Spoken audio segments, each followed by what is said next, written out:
first question is from Marty Cunningham, who I think somebody down here knows. Has anyone ever paid for radio advertising? How long do they do it for? Cost versus benefit or return on investment, establishing new name in the area? Okay, say that to me again, Paddy. Have you ever done radio advertising? Radio advertising. Pros and cons. Pros and cons. So, I have done radio advertising, but I haven't paid for it. So every 2 weeks I go on to the local radio station and chat for 25 minutes with topics or questions that people send in across the board.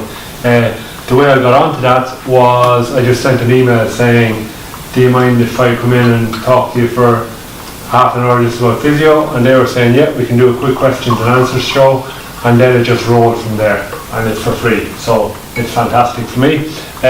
As regards radio advertising, if you're doing radio advertising, it has to be on the local radio or it's going to get swallowed up.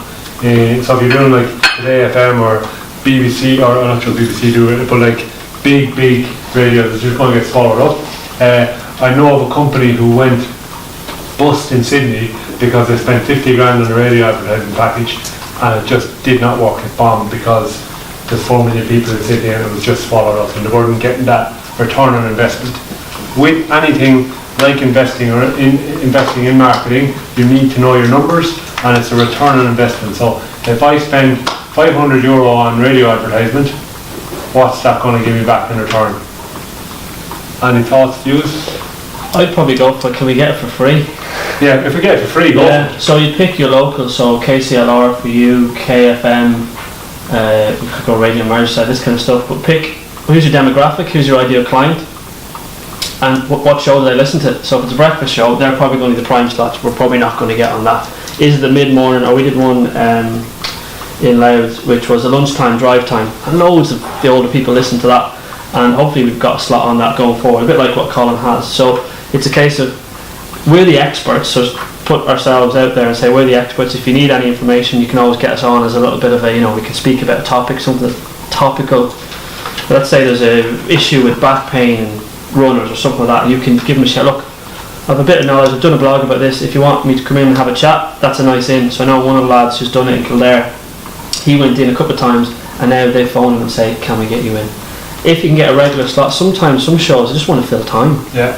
So if they've got an expert in who can talk about stuff that's engaging and engage people and get texts and phone calls through, then that's what we do. So this week, for instance, I've written the blog about the obesity thing, and I've gone in to discuss that. I've done a live video for my Facebook page whilst in the radio, so that's getting that back to Facebook. And I've also done a competition then on the radio for a free 60-minute massage for the best question that phones into the radio. So it's about the blog and then getting it out there. So that's. And Marty asked about the cost versus benefit or return on investment. So if we can't obviously get it for free, we know we're going to spend X amount per month, or do a 6-month block. You're going to spend 1,000 on it. We need to make sure that we're tracking the referrals when people come in through the door. Are they filling new patient paperwork online or doing the notes? That goes on to Clinical and we can click right. We've had people who've heard us on the radio and we know how many we're getting from that. I would suggest on that one, the radio advertisement will be lower down, work in your database, regular content, and all the freer stuff higher up.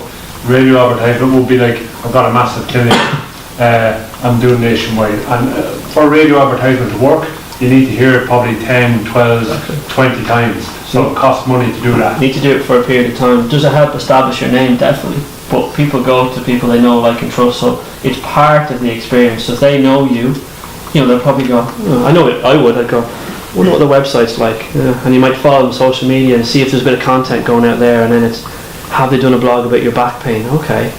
And then there'll be a call to action, or you'll gather their data somewhere and remarket to them, and that's how you get them in.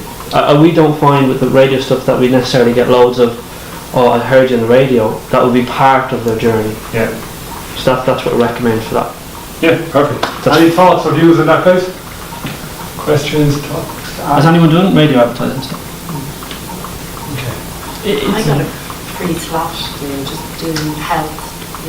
Yeah. And people said they heard the ad on the radio. It wasn't, I didn't talk personally, but they did an ad, and just to fill the time, I think it was There, Yeah. free slot. Sometimes radio stations have certain. Email, ask. Ask questions. HR, just, Yeah, hey, what's happening? Do you want to come in and talk? We're free to come in and talk. You're giving up your time. It's amazing the ones that you find. You touch base now, and they might come back in 6 months and say, "Okay, we could." But that was 6 months. That whole thing, that Yeah. integration period with that one, for me, for the radio, for KCLR.